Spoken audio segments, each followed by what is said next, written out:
I had 6 properties down in Sydney, or 6 front doors anyway, and they were all chugging along really well. So I'd become a little bit complacent, and that was my own fault. And if you want to go into property or any investing, you really got to be an active investor. You've got to be somebody that takes care of your own nest and don't rely on anyone in particular to do it for you.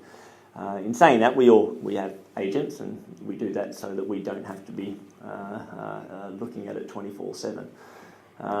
So when Scott and I flew up there, we thought, okay, we're going to have a look at a bunch of properties and go through them, expecting to say, yep, everything is nice and dinky-dory, and that made me feel really good, and I'll fly back home. But instead, I needed a pen and paper, and as we walked through individual properties, there was real obvious concerns of a list growing for every property of things that just weren't being looked after or weren't being managed. And I put my trust in an agent that was in another state. I'd actually bought properties through that agent and assumed that everything was going well. That they had, I guess I assumed that they had my best interests at heart, and that was my big mistake. So we started looking at properties and realising that front doors were hanging off hinges, and you know, lights weren't working, ovens weren't working. Started talking to the actual tenants themselves, and they had a list as long as your arm of things that weren't being taken care of. What it did is it was a bit of an awakening for me that I need to start managing my agent, my manager, I guess, the person that is looking after these properties. I need to start making sure that they're doing their job, or start looking elsewhere. So, yeah, it was interesting because all of the 5 properties were managed by somebody different. So we're meeting different agents at all the different properties. But it was all the same. It was all consistent in that there were simple things, basic things that you would walk in and go, that needs to be fixed, that needs to be done. Yeah, why isn't it being done was the question. And from there, you made a decision to go to one agent. Talk us through that.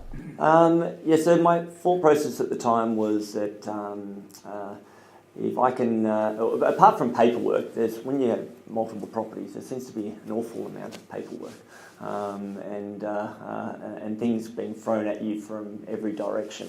Of either maintenance or you know, where statements are at, or what bill goes with what, and who's paying what, and am I paying this, or are they paying that, or did they pay that, or you know, so all of these things start to become a bit of a juggling exercise.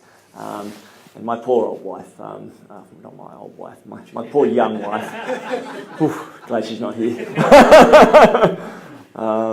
I tend to lump a lot of that on her to look after, and she's wonderful and does a great job.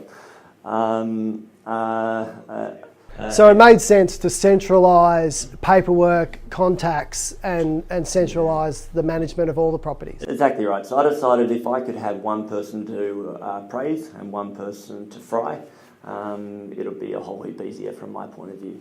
So I put all my eggs in one basket with one real estate, and it did help quite a bit actually. I'm not opposed to doing that. It worked really well, that meant that I could have regular statements from the one person. If something didn't look astray, I could ring the one person and find out what's going on. I then made sure that every bill in any shape or form came out of and on that statement, rather than having some bills to me and some to them and some all over the place. And that also helped a lot. Where complacency starts to set in, and this is what started to happen, is that I started to then trust that agent that I now no longer need to manage my portfolio. Yeah. And that's you would think you would learn it the first time, but yeah.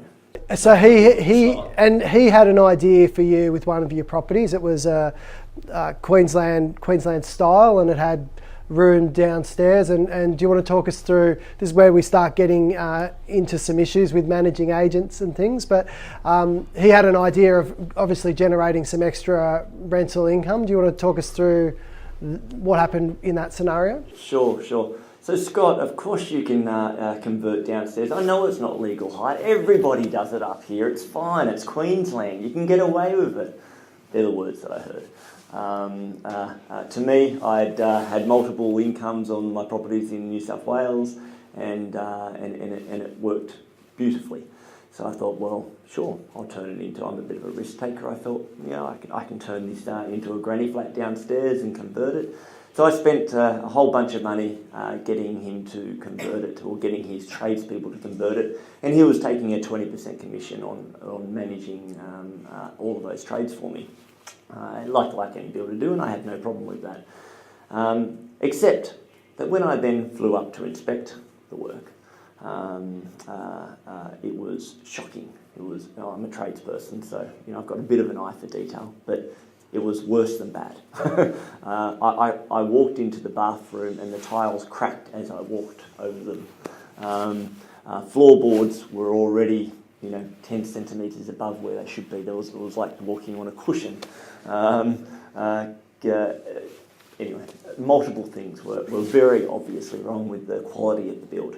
And I got photos along the way, and the photos all look great in photos, but touching and feeling, it's very hard to replace that. So, so the managing agent did the wrong thing by me, firstly in the quality of the build. Once these things were rectified, it only took about a month or so before council came knocking on my door about why I had a multiple dwelling property on one that wasn't allowed to. So effectively next door complained about the cars, somebody complained, and council contacted the owner about 2 rentals, yeah? Yeah, so I get the letter from council saying that this needs to be rectified, we want to inspect immediately. So I press the panic button and ring my agent to go, well, you told me that it was all going to be okay. And then, of course, he throws his hands up in the air and goes, well, there was a risk, and maybe everything isn't okay. But I just forked out all this money. Well, now we're going to have to convert it. Don't worry, what we'll do, we'll rent it to the one family for upstairs and downstairs, and that'll solve this. And we'll let it go a month or two. And once that person is wanting to move on, we'll do it again. We'll rent it to multiple people again. Council won't mow, it'll be all good, be dinky-dory. Again, council come knocking on my door. They weren't dinky-dory. They weren't particularly happy at all.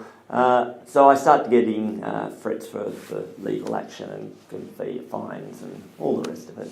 So in the end, that property is rented to one family. I'm no longer getting my dual income. I am probably getting slightly higher income than I would have otherwise, but it's lesson learnt, and it's me now realising that I need to take responsibility, not somebody else take responsibility. It's my property.